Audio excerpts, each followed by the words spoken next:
posted some information from LinkedIn this morning about a change coming at GM, General Motors, the big car manufacturer. Their CEO has stepped down and has moved on to focus on autonomous cars of the future.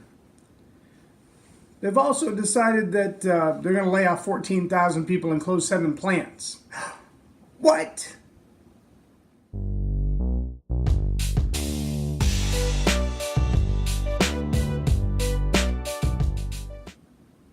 I'm Loren Norris with Leading Leaders Podcast. It's really easy to hear news like that and think, oh my gosh, all my friends are going to lose their jobs because we live right near a GM plant. And when they lose their jobs, then they're not going to be able to go on vacations, and they're not going to be able to pay their bills, and they're not going to, and all these things are going to go horribly, horribly wrong. And it's really easy to get caught up in the negative expectations of someone else's choices. Now, right now, no one knows, because there's not even a new CEO appointed. No one knows exactly what those plans are going to work out to be. The news said 14,000 jobs in 7 plants. Maybe it turns out to be 14 jobs in one plant, or 14 jobs at 7 different plants. No one really knows until it happens what the outcome is going to be, but you could worry yourself sick. I know you've heard that phrase before, haven't you? Your parents use it all the time. I got to worry yourself sick over this thing. Or I've worried myself sick, or Aunt so-and-so worried herself sick.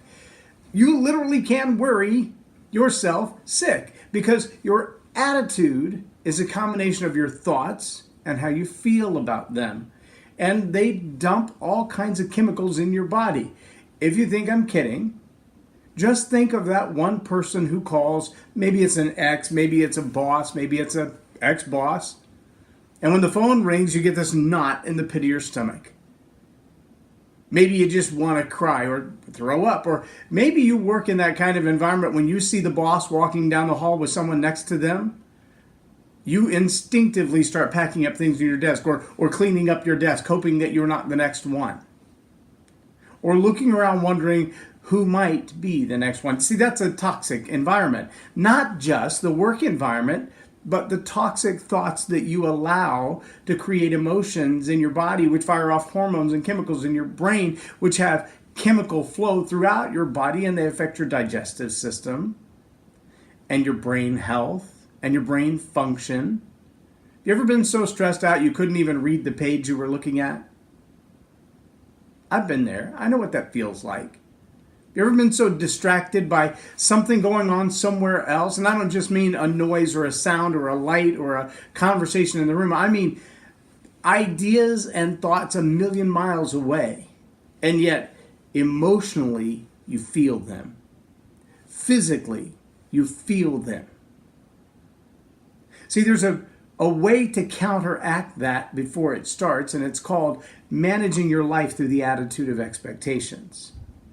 Oh, there's a whole lot of unknowns out there. There are a whole lot of things that could happen today that I cannot be prepared for because I just don't know. I don't have the crystal ball to tell me what's going to happen in traffic or what's going to happen with surprise accidents or incidents of joy with my loved ones. There's no way I can tell that. But I can predict my own internal thought processes by controlling the things that I allow to enter my mind, not vain imaginations of things that may or may not happen, but controlling the thoughts that do go through my mind.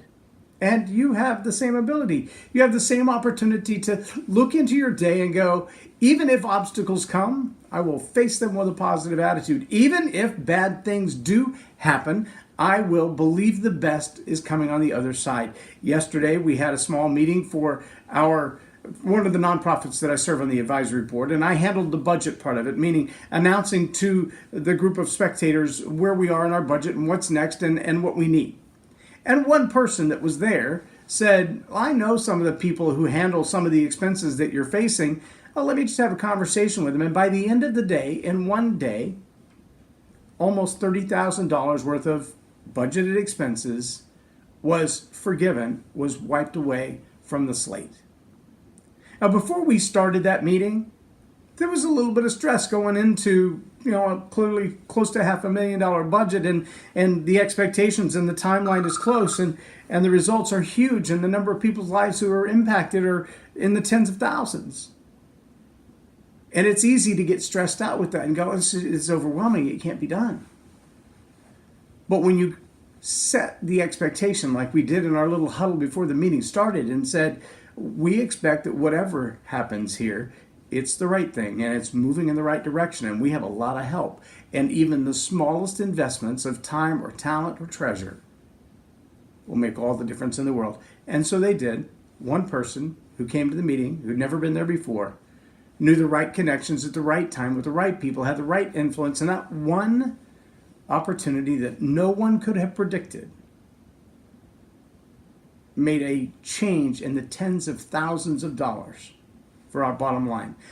You don't know what's coming today.